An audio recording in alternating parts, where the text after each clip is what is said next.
Iron lady, Uttar Pradesh की 4 बार की मुख्यमंत्री, बसपा सुप्रीमो, बहुजन राष्ट्र की मजबूत लीडर, मजबूत आवाज, करोड़ों लोगों की आस्था और उम्मीद आदरणीय बहन कुमारी मायावती जी की उत्तर प्रदेश में वो आ रही हैं।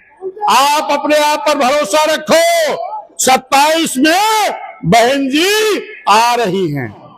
आज जिस तरीके से जंगल राज कायम है सरकार में, आपने देखा होगा कि अभी मेरठ की एक घटना आपके सामने ताजा गवाह है। मेरठ में हमारे एससी समाज की मां बेटी खेत जा रही थी और इस भाजपा की सरकार में कुछ गुंडे आते हैं और हमारी मां को फरसों से और कुल्हाड़ियों से उनको मारकर बेहाल कर दिया जाता है। हॉस्पिटल जाते जाते उनकी मृत्यु हो जाती है और उनके सामने उनकी बेटी का अपहरण कर लिया जाता है।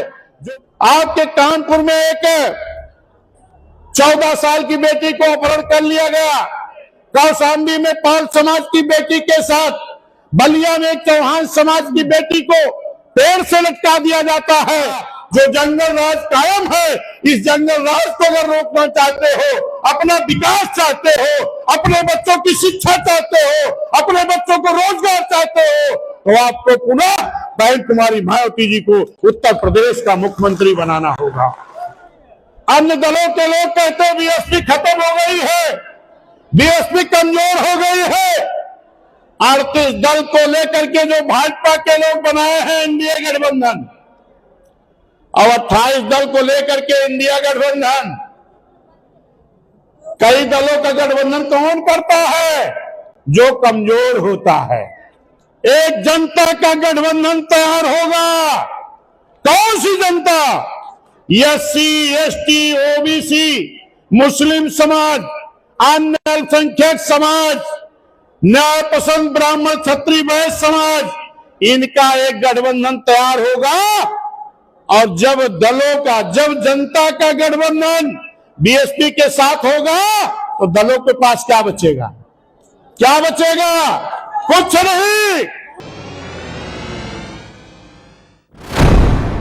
आदाब, मैं हूं मुमताज आलम रिजवी और मैं बात करूंगा आयरन लेडी, उत्तर प्रदेश की 4 बार की मुख्यमंत्री, बसपा सुप्रीमो, बहुजन राष्ट्र की मजबूत लीडर, मजबूत आवाज, करोड़ों लोगों की आस्था और उम्मीद आदरणीय बहन कुमारी मायावती जी की उत्तर प्रदेश में वो आ रही हैं। जी हां, उत्तर प्रदेश में आ रही हैं और इसके बाद वो देश में भी आ रही हैं। इसका सबूत यह है कि उनके 70वें जन्मदिन के मौके पर, जिसको जन कल्याणी दिवस के तौर पर पूरे देश में मनाया गया, जिसमें करोड़ों लोगों ने शिरकत की। अगर उत्तर प्रदेश की बात करें तो यहां 18 मंडलों में जन्मदिन मनाया गया और हर मंडल में लाखों लाख लोगों ने शिरकत की। एक तरफ जहां बहन जी ने तारीखी प्रेस कॉन्फ्रेंस की और अपने किए गए कामों का जिक्र किया, तो वहीं दूसरी तरफ उत्तर प्रदेश के कर्मठ और संघर्षशील बसपा के अध्यक्ष मानवर विश्वनाथ पाल जी ने अयोध्या मंडल में ऐसा जन्मदिन मनाया बहन जी का कि लोग बोल उठे, बहन जी तो आ रही हैं। इस मौके पर उत्तर प्रदेश बीएसपी के अध्यक्ष विश्वनाथ पाल जी ने जो खिताब किया वो भी एक तारीख है। सुनिए आखिर उन्होंने अपने खिताब में क्या कहा। मैं आप सभी लोगों से अनुरोध करेंगे कि मात्र 5 मिनट का समय दें, मैं अपनी बात जल्द ही समाप्त करूंगा।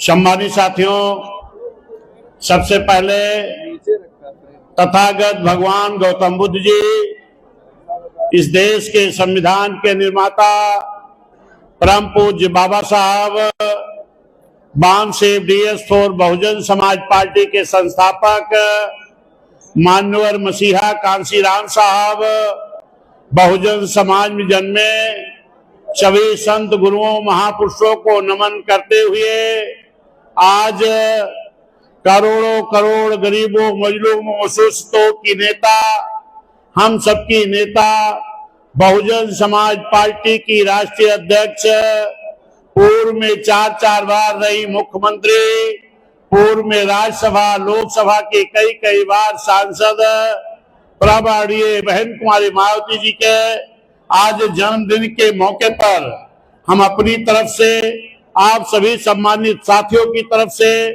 इस उत्तर प्रदेश के आम जनता की तरफ से मान्या बहन जी को मैं बहुत बहुत बधाई देता हूं इस जन्मदिन के मौके पर। सम्मानित साथियों, आप सभी साथियों ने देखा कि बड़ी देर से हमारे बीच में संचालन कर रहे माननीय दिलीप कुमार विमल जी, अध्यक्षता कर रहे माननीय अखिलेश अम्बेडकर जी, हमारे सभी विशिष्ट अतिथिगण, क्योंकि अभी संचालक महोदय जी ने सभी साथियों का नाम लिया है। अब हम सोचते कि समय नाम में ना जाए।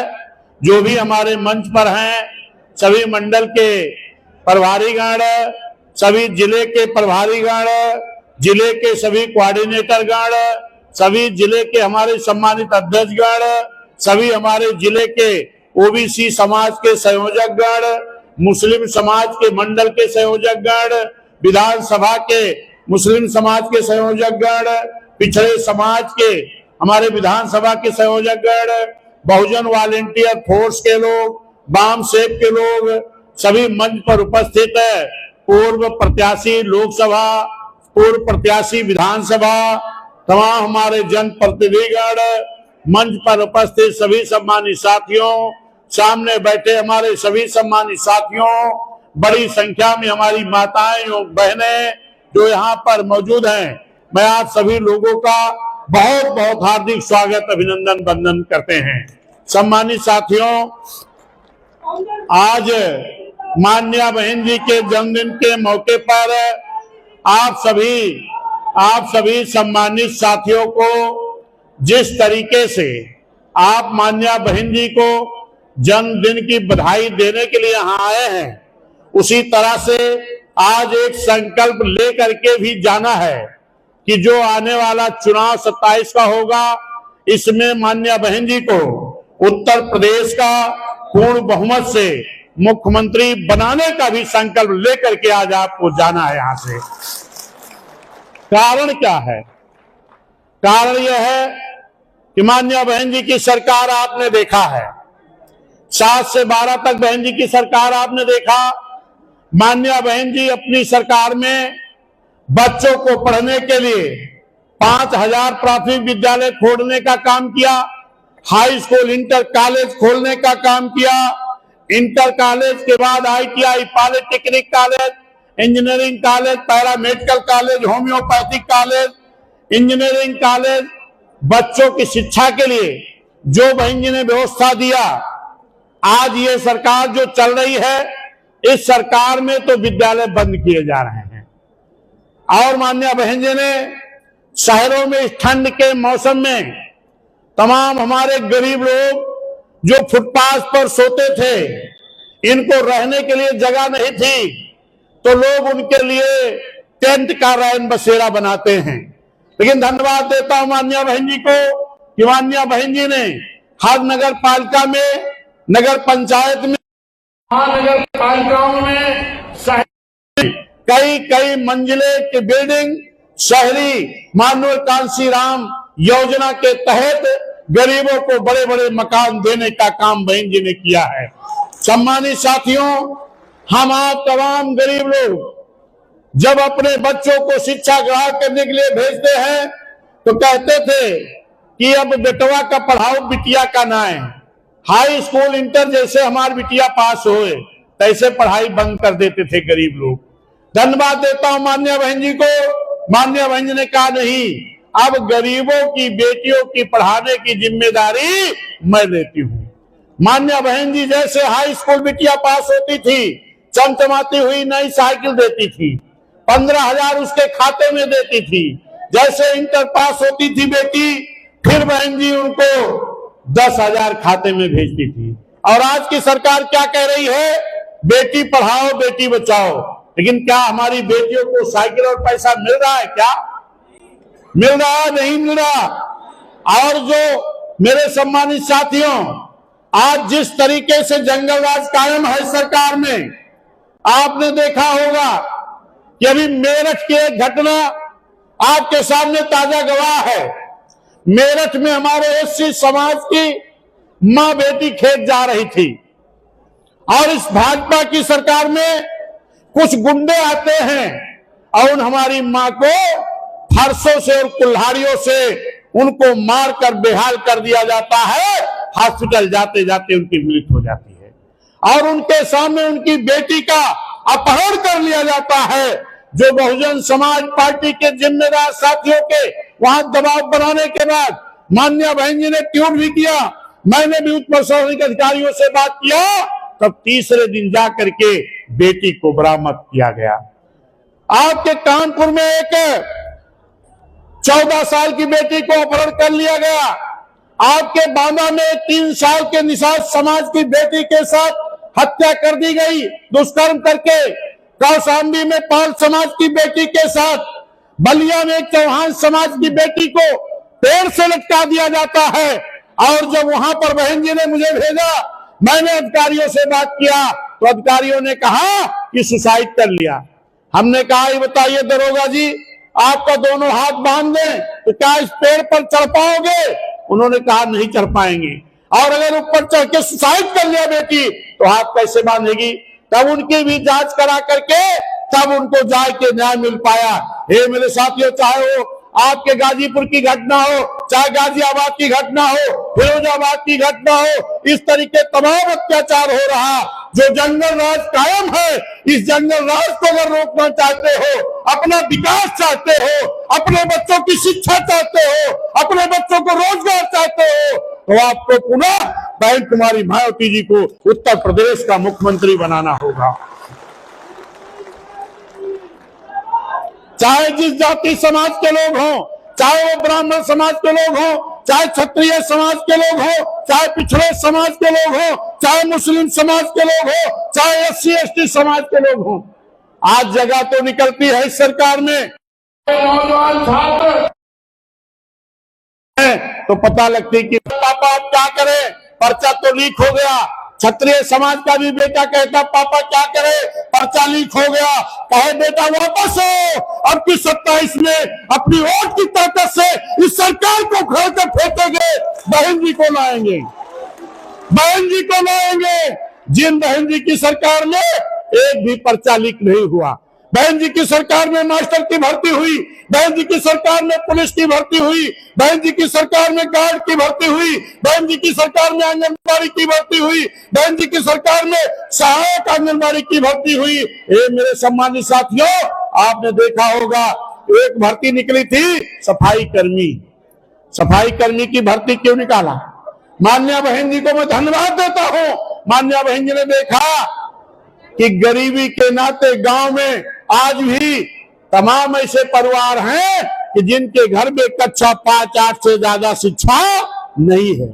क्या उन गरीब घरों में सरकारी नौकरी नहीं होनी चाहिए? क्या गरीबों के यहाँ सरकारी नौकरी नहीं होनी चाहिए? क्या बोलिए आप लोग? अगर होनी चाहिए तो इस बात को इस देश के, इस प्रदेश के किसी नेता ने क्यों नहीं सोचा? अगर इस बात को किसी ने सोचा तो उत्तर प्रदेश के मुख्यमंत्री बहन कुमारी मायावती जी ने सोचा है। ये मेरे सम्मानित साथियों, आज मैंने देखा है, आज बहन जी जब प्रेस कॉन्फ्रेंस कर रही थी तो माननीय बहन जी ने कहा है कि आने वाली 27 में हमें सब समाज को जोड़ करके सरकार बनानी है। अभी 9 अक्टूबर को जब आप लखनऊ गए थे, बहन जी ने रैली का नहीं ऐलान किया था। बहन जी ने कहा था मानवर मसीहा कांसी राम साहब की राज्यव्यापी पूर्ण तिथि कार्यक्रम, लेकिन उस पूर्ण तिथि कार्यक्रम में आप लोग इतनी बड़ी संख्या में पहुंचे कि वहां सत्ता पक्ष और विपक्ष दोनों के चूल्हे हिल गए, दोनों के चूल्हे हिल गए। अब वो लोग कहने लगे कि हम तो कह रहे थे बीएसपी खत्म हो गई। चुनाव आयोग तय करता है। चुनाव आयोग ने जारी किया था कि उत्तर प्रदेश, ये प्रदेश स्तर की पार्टियां कितनी हैं, केंद्रीय पार्टियां, राष्ट्रीय पार्टी कितनी हैं। हे मेरे सम्मानित साथियों, चुनाव आयोग ने कहा कि आज भी इस देश में जो 6 राष्ट्रीय पार्टियां हैं उसमें तीसरे नंबर की कोई और नहीं, आज भी बहुजन समाज पार्टी राष्ट्रीय पार्टी है। इसके बाद भी लोगों को नहीं दिखाई पड़ा, इसके बाद भी नहीं दिखाई पड़ा। ए मेरे दबे कुचले समाज के लोग, ए मेरे बहुजन समाज के कार्यकर्ताओं, आपने अपनी जेब की गाड़ी कमाई का पैसा खर्च करके जो 9 अक्टूबर को रात 2 बजे ही पूरे लखनऊ को भरने का काम किया। जब 9 बजे लखनऊ वाले सोए के जागा थी ना भैया, तब मान्य बहन जी भाषण देके संबोधित करके माननीय मसीहा कांशीराम साहब को पुष्प अर्पित करके मान्य बहन जी वापस जा चुकी थी। मैं उनको चैलेंज करता हूं कि जो लोग कहते हैं बीएसपी खत्म हो गई, अगर उनमें हिम्मत हो तो 9 बजे कोई भी रैली करके दिखा दे, तब उनको हम जान जाए कि तुम भी अपने आप को बहादुर बनते हो। लोग क्या कहते हैं? लोग कहते हैं बीएसपी कमजोर हो गई है। अन्य दलों के लोग कहते हैं बीएसपी खत्म हो गई है, बीएसपी कमजोर हो गई है। 38 दल को लेकर के जो भाजपा के लोग बनाए हैं इंडिया गठबंधन, और 28 दल को लेकर के इंडिया गठबंधन, कई दलों का गठबंधन कौन करता है? जो कमजोर होता है। अगर है आप में दम, शेरनी बहन कुमारी मायावती जी ने आज भी ललकारा है कि 2007 के तर्ज पर 2007 में जैसे जनता का गठबंधन तैयार करके अपने कार्यकर्ताओं के बल पर पूर्ण बहुमत की सरकार उत्तर प्रदेश में बनाने का काम किया था, फिर 27 में एक जनता का गठबंधन तैयार होगा। कौन सी जनता? एससी, एसटी, ओबीसी, मुस्लिम समाज, अन्य अल्पसंख्यक समाज, न्याय पसंद ब्राह्मण क्षत्रिय वैश्य समाज, इनका एक गठबंधन तैयार होगा। और जब जनता का गठबंधन बीएसपी के साथ होगा तो दलों के पास क्या बचेगा? क्या बचेगा? कुछ नहीं। आप अपने आप पर भरोसा रखो। 27 में बहन जी आ रही हैं। 27 में बहन जी, जरा जोर से बोलो, 27 में बहन जी आ रही है। कुर्सी खाली करो। अगर मेरठ जैसी घटना, कानपुर जैसी घटना, फिरोजाबाद जैसी घटना, आगरा जैसी घटना, कौशाम्बी जैसी घटना माननीय मुख्यमंत्री जी अगर नहीं रोक पा रहे हो, कानून का राज स्थापित नहीं कर पा रहे हो, तो कुर्सी खाली करो। माननीय बहन जी आ रही हैं। मेरे सम्मानित साथियों, आज उमड़ा हुआ जन सैलाब ये गवाही है, क्योंकि हमारे पास आज भी, जैसे आप 9 अक्टूबर को बड़ी भीड़ किए, फिर 6 दिसंबर को फिर आप लोगों ने लखनऊ में डॉक्टर BR अम्बेडकर साहब सामाजिक परिवर्तन स्थल पर 12 मंडल के लोग, फिर नोएडा में 6 मंडल के लोग, आज 18 मंडल में पूरे उत्तर प्रदेश में आज 18 मंडल मुख्यालयों पर बहन जी के जन्मदिन के मौके पर जन कल्याणकारी दिवस के रूप में कई हजारों की संख्या में हर मंडल मुख्यालय पर भीड़ इकट्ठा हुई है। ये भी अपने कार्यकर्ताओं की गाड़ी कमाई का पैसा खर्च करके। हमारे पास आज विधायक नहीं है, मात्र विधायक उमाशंकर सिंह जी, कोई लोकसभा का भी नहीं है, कोई विधानसभा लोकसभा का चुनाव भी नहीं है। लेकिन मैं धन्यवाद देता हूं अपने कार्यकर्ताओं को, जो आपने अपनी जेब की गाड़ी कमाई का पैसा खर्च करके इतने बड़े हुजूम के साथ यहां आने का आपने काम किया है। इसमें हमारे कुछ साथ। तो सुना आपने, ये थे उत्तर प्रदेश बीएसपी के अध्यक्ष मान्यवर विश्वनाथ पाल जी, और उन्होंने जिस तरह से लोगों को खिताब किया, ये मौका वो है कि जो लोग ये कह रहे हैं कि बहन जी कहाँ आ रही हैं और बहन जी चुनाव कहाँ लड़ रही हैं, बहन जी मैदान में नहीं आ रहे हैं। अरे पहले उनके सिपाहियों को तो देख लो। आपने देखा था 9 अक्टूबर को क्या हुआ, उसके बाद 6 दिसंबर को 2 मंडल में जिस तरह से नॉर्थ और वेस्ट, आपने देखा कि कितना बड़ा लाखों लाख लोग और वहां बहन जी नहीं गई थी। और यहां 18 मंडल में जिस तरह से बहन जी का जन्मदिन मनाया गया कि हर तरफ, और ये मैं उत्तर प्रदेश की बात कर रहा हूं, वैसे तो पूरा देश में, दिल्ली में भी आपने देखा किस तरीके से जोन वाइज लोगों ने, और जो घर में जन्मदिन मनाया वो अलग। इससे अंदाजा लगाइए कि बहन जी कितनी मजबूत हैं। और जो लोग छोटी छोटी रैलियां करके, रील बना करके सोच रहे हैं कि हम लीडर हैं, कम से कम उनको समझ लेना चाहिए कि बहन जी वाकई करोड़ों की आस्था है और मुस्तकबिल की उम्मीद है, और यही देश को बचा सकते हैं। इसलिए आप भी इस कारवां में शामिल होइए। मैं मुमताज आलम रिजवी, बहुत बहुत शुक्रिया।